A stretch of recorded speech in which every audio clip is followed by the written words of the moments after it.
हो चुके हैं मतदान और ऐसे में दूसरे चरण के मतदान में क्या कुछ होने वाला है, अभी तक किस तरह के फैक्टर्स काम किए हैं, इन सब मुद्दों पर आज इस वीडियो में बात करने वाले हैं। इसलिए इस वीडियो के आखिर तक बने रहिएगा। सबसे पहले तो सचिन पायलट की ताबड़तोड़ सभाएं हो रही है और कहीं ना कहीं कांग्रेस में एकमात्र जो ऐसे शख्स हैं जिनको लोग सुनना पसंद करते हैं, जिनकी सभाओं में भीड़ आती है, अब कांग्रेस के पास सचिन पायलट के अलावा और कोई विकल्प भी नहीं है। तो ताबड़तोड़ सचिन पायलट की सभाएं हो रही है, सचिन पायलट की सभाओं में भीड़ भी आ रही है। लेकिन सवाल यह है कि ये भीड़ वोटों में तब्दील होगी कि नहीं, क्योंकि पहली बात तो ये लोकसभा चुनाव है, यहाँ केंद्र की सरकार को चुनने का चुनाव है और कहीं ना कहीं प्रधानमंत्री कौन बनेगा ये मुद्दे पर यह चुनाव होता है।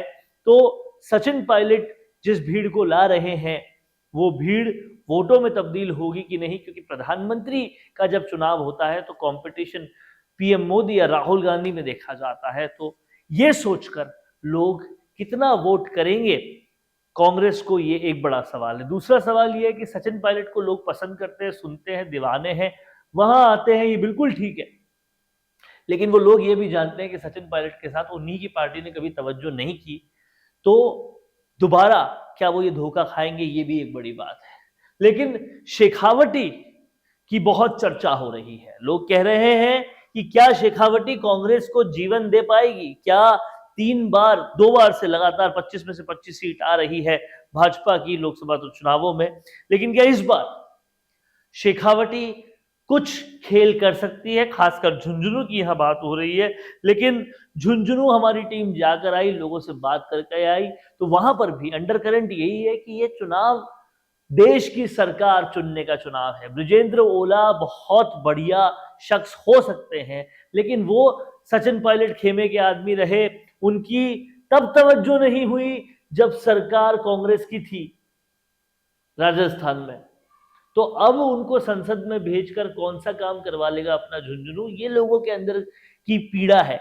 और इसीलिए ये जो दिख रहा है कि शेखावटी में कांग्रेस को जीवन मिलेगा, ये दिखने में सभाओं में ब्रिजेंद्र ओला के प्रति मोहब्बत में दिख सकता है, लेकिन लोगों को ये पता है कि ब्रिजेंद्र ओला अपनी ही सरकार में क्या उनका स्टेटस था, क्योंकि सचिन पायलट के साथी थे वो और उनका कोई भी काम नहीं हो रहा था, तो संसद जाके क्या काम हो पाएगा।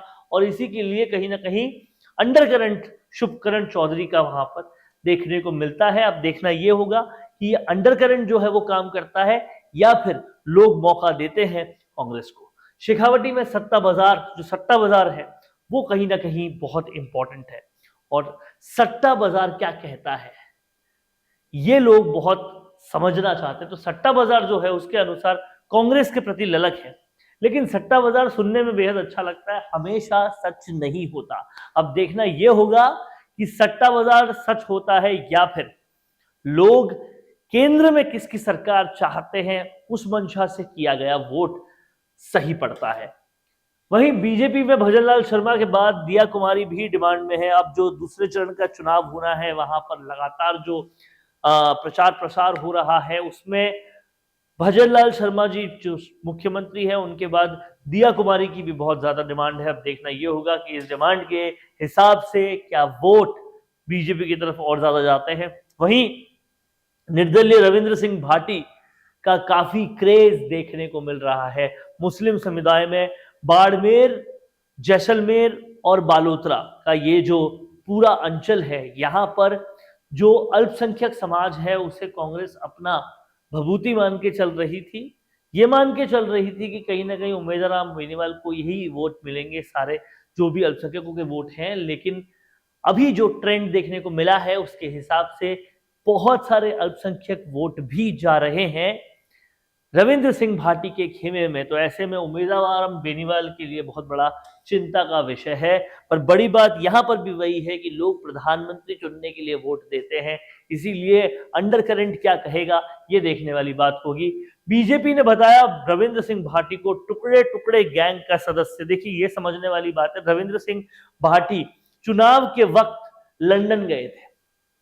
अब उनका ये कहना है कि लंदन जाकर मैं जिससे मिला, अगर उसका कश्मीर को फ्री कराना या कश्मीर को आजाद कराने का मुद्दा था तो ये मुझे पता नहीं था।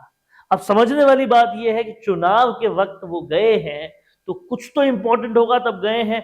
अब वो इंपॉर्टेंट अगर इस शख्स से मिलना है तो वाकई दिक्कत वाली बात थी, इसीलिए लोग सवाल उठा रहे थे और भाजपा ने रविंद्र सिंह भाटी को टुकड़े टुकड़े गैंग का सदस्य बताया है। वहीं बीजेपी ने अभी तक रण नहीं छोड़ा है। राजस्थान के रेगिस्तान में आज भी भीषण संघर्ष जारी है, जहां पर हम बात करते हैं जोधपुर, जैसलमेर, बाड़मेर, बालोतरा, इन तमाम सारे क्षेत्रों में भीषण संघर्ष जारी है और बीजेपी लगातार यहां पर काम कर रही है। तो देखना यह होगा कि एंड मौके पर छक्का मारना और इलेक्शन पिछले जब खत्म हो जाए उसके बाद ही अगले चुनाव की तैयारी करने का ये जो भाजपा में जुनून है, उस जुनून के तहत अब जो काम हो रहा है, क्या वो भाजपा के पक्ष में रुझान ले जाएगा या फिर जो कुछ सीटों पर चुनौती देखने को मिल रही है वो चुनौती दूसरी ओर जाएगी। देखने वाली ये बात होगी। क्या है कहना है आपका, क्या कमेंट्स है आपके,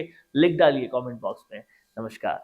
कोरोना सोल्टेक क्वालिटी, डेडिकेशन और कस्टमर सेटिस्फेक्शन को प्रायोरिटी पर रखते हुए हर इंडस्ट्री की इलेक्ट्रिसिटी में कॉस्ट सेविंग कराने और उन्हें रिन्यूएबल एनर्जी की ताकत देने के लिए लगातार काम कर रहा है। क्योंकि कोरोना सोल्टेक में हमारा मानना है कि देश के रिसोर्सेज को सस्टेनेबल बनाने के लिए जरूरी है कि हम सबका उसमें बड़ा कंट्रीब्यूशन हो।